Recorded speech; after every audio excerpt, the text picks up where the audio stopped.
The grass is always greener on the other side of the fence.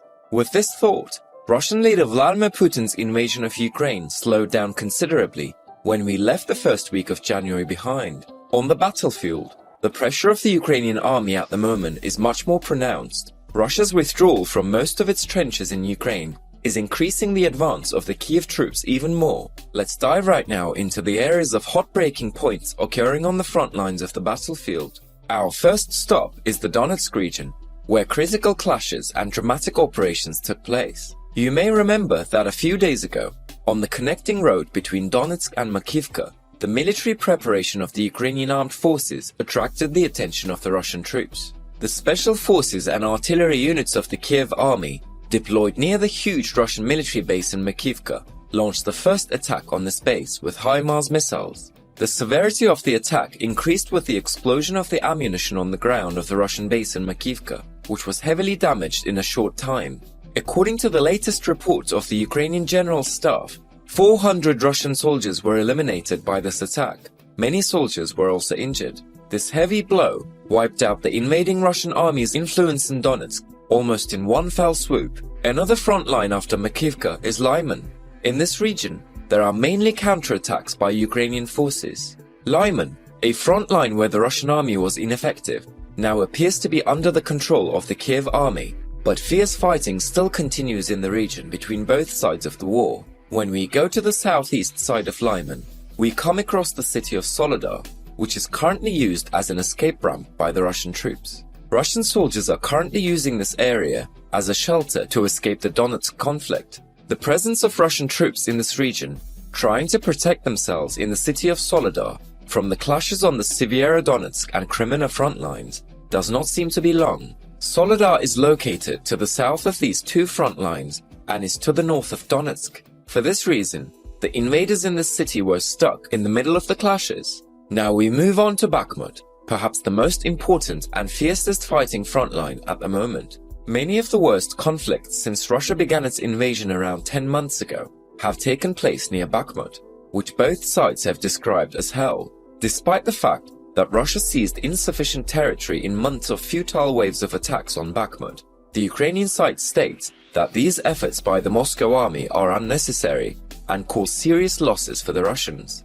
Russia still continues to attack Bakhmut as it thinks it is key to its goal of capturing the rest of the Donetsk province, one of 4 partially occupied territories the city claims to have annexed. Satellite images from the besieged city of Bakhmut in Ukraine show the extent of damage to land, homes and infrastructure in the area since the conflict escalated. While most residents are evacuated from the eastern city, those who remain survive almost constant bombardment without heating or electricity. Aerial footage released from Bakhmut this week shows how the city has changed since August due to the fighting. Satellite images fully reveal the traces of battles there, as parts of Bakhmut are covered with barren land and sections of residential apartment blocks flattened into concrete piles. The only aim of the Ukrainian army in this city at the moment is to completely drive out the Russians, who stubbornly do not stop attacking Bakhmut. Zelensky and his army showed their determination to this end with their striking preparations in Bakhmut yesterday. The mobility of the Kiev forces in the eastern part of the city attracted a lot of attention. A huge Ukrainian military convoy of 16 YPR-765 armored personnel carriers managed to cross the Bakhmutka River and enter the eastern part of the city. Currently, Ukrainian armored vehicles are located in the Zabakhmutka area and apparently began to be used to bombard the eastern outskirts of the city, where the Wagner PMC positions are located. Ukraine seems to have wasted no time. A rolling stone gathers no moss.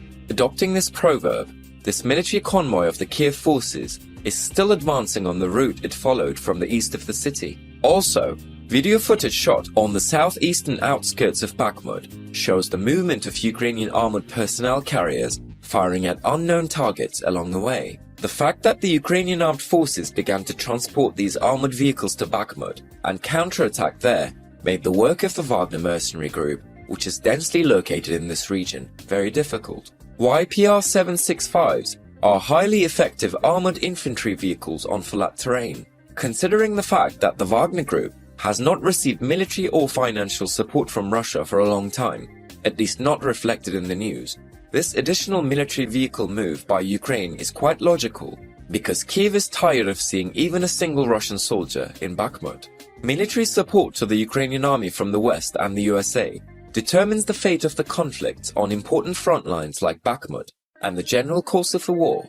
Without Western material and intelligence support, Ukraine's victories wouldn't have been of such a large scale.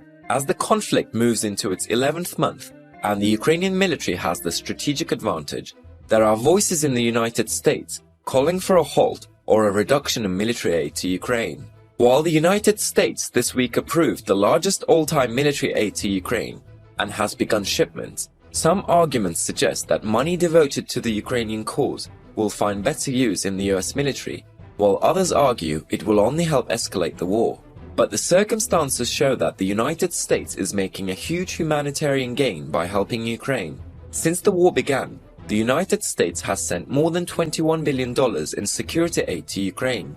In addition, the total amount of financial, military and humanitarian aid that Washington has committed to send to the Kiev government is close to $50 billion.